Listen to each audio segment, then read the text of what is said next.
Thank you. Yeah, my concerns and questions really center around condition number 9, the emergency plan. I heard you say that this this facility owner has 5 other similar facilities, and they're well versed in creating emergency plans and taking care of this. Are any of those facilities near a pipeline like Mariner East, a natural gas liquids pipeline, high volume? So I did actually look at this. Their Collegeville location, it's not as close as this. I'm not going to say that it's, this is 250 feet away. Mm-hmm. Their Collegeville location is about 4,000 feet from a natural gas pipeline that goes through Collegeville, just north of the town. That was the only one that is anywhere really kind of proximate to a natural gas line. Some of the other locations are near other interesting uses, industrial sort of uses that may use chemicals that require evacuation plans. For example, next to an industrial facility that uses any number of nasty chemicals, you might need to have similar kind of evacuation programs in place. I don't have any specifics to offer on that front, but I do know that the one in Collegeville is somewhat close to a natural gas pipeline, though certainly not as close as this. Okay. Well, just for some background on that, so natural gas pipelines, chemical facilities, those types of hazards would be covered under an all hazards plan that the county already has. Something like Mariner East requires something very different because an emergency response is very different. That's been the challenge at the county. That's why they have spent, awarded an almost $800,000 project to someone to develop this plan, and that was awarded in December of 22. So just a couple months before you last appeared here. So I'm not sure how they, what the county told you it was days away, because it's not. It's a multi-year project. So they had sort of suggested that it would be a matter of months. We were anticipating that we would be back in now. So we were hoping that we'd have it a month or two ago, and we have not had it. No, I've seen the proposal that was awarded the money, and it's multi-year. But the inherently unique challenges of Mariner East would present a problem specifically for a facility like this. We do have facilities like this that are already in the blast zone of Mariner East, like the Wellington that's on Boot Road, and that was already there. And they don't have a plan for those people. And now we're looking at creating another facility like that and putting it in the blast zone, and with it just hundreds of feet away. And the blast zone is half a mile to a mile and a half. And so the problem is that if there were a leak across the road from this facility, you have to be able to evacuate those residents half a mile on foot. So it's not a case of, oh, we're going to build a plan and then we just have to wait to hear from the county where we have to take those people to. The problem is, how are you going to get those people to safety very quickly? So I'm not clear on why would they need to evacuate on foot? Because when you have a leak on a natural gas liquids pipeline, so that's ethane, butane, or propane, the gas is heavier than air. So unlike natural gas, which dissipates upward, it hovers like a cloud. It spreads very quickly. And you drive an engine through there, it explodes. You're not just killing those people, you're killing everybody in potentially a half-mile radius. So forgive me for asking. It's right next to Boot Road. Yeah. What is the town? And forgive me because I'm not familiar with the town. I know. I have been here. Yep. Would there not be cars driving down Boot Road in the midst of such an emergency? There are, and that's why the county doesn't have a plan. That's why West Whiteland Township doesn't have a plan. Okay. Okay. So I'm not trying to be argumentative. What would you propose that we do?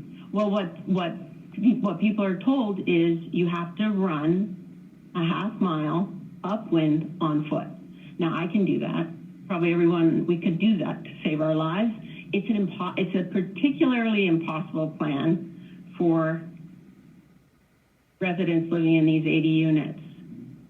for anyone who has a disability. The entire township. It is. Right. Well, it's not, absolutely ridiculous it is. what it It just never should. So if I could ask, what's the probability of this occurring? I exist in a world of probabilities, not in a world of yeah. I mean, so we have about a one in 400,000 probability of dying in a crash on our way home from this meeting. So what's our probability This of is that MCP, pipeline male failing chauvinist at that planning. location anytime in the future? Those guys, Energy Transfer operates 94,000 miles of pipelines. The average cover over one of their natural gas pipelines is about 5 feet. These were directional drilled. The pipeline in this area is 38 feet below grade. In some places. It's right in the place near this facility. I talked to Bud talked to ET, and the pipeline is 38 feet deep at this location. I don't know what could happen that could ever breach the wall of that pipeline and cause a problem. It's just the probability of this occurring, I think, is infinitesimal. I mean, there's things happen. When you go to Wawa, you see that Wawas now are surrounded by bollards because so many people have hit the gas and driven through the wall of the Wawa. There was a real probability, so Wawa addressed that. They put bollards. So, we have a much greater chance of a car leaving the highway and striking the building. That's a probably 1 in 500,000. I think the pipeline thing is 1 in several million, perhaps. It's infinitesimal, and I don't even think it's worth addressing. The probability of something happening is low on this, and studies have been done. There have been 3 different risk analysis done. One by a citizen-funded one by Delaware County, and the other one by another group. And those are all publicly available. The probability is low, and it's been documented. The consequence is very high, so the risk is very high. That's why the county is doing this. And when you say, okay, so maybe it is 35 feet underground there, the chance of something striking it there is low, but that's not the only way that you can have a leak on a pipeline. You can have some other kind of flaw that is already there on the pipe, or that happens now or in the future. And just down the road from this location, a couple months ago, the pipe had to be dug up where it was 8 to 10 feet underground by an exit pit. Pam, you're aware of that, because there was a dent in the pipe, and they ran an inspection tool through the pipe and detected it. They ran the pig. They ran a pig, and it detected it all the time. Yes, but here's the thing: that dent was created when the pipe was put in the ground, and the pig missed it. So there's always these chances. Yes, they do these inspections. They do them on average once every 5 years. Things can happen between them. We have had pipeline inspectors say on the record that those inspections are only reliable for that day. And then you don't know what's going to happen the next day, and it can miss things, as it did just in this particular case. So that's a problem there. You can have things other than something breaching it. But within a half a mile of this, we do have this pipeline at exit and entry pits where it is just several feet underground. And just down the road from this toward West Goshen, we also have above ground facilities for Mariner East. Right, way up on the hill next to the bypass there. Right. Yep. Exactly. Station, right. But once again, I go back to the probability of something occurring is so infinitesimal. It just seems like this is just like that, and that's why these risk analysis were.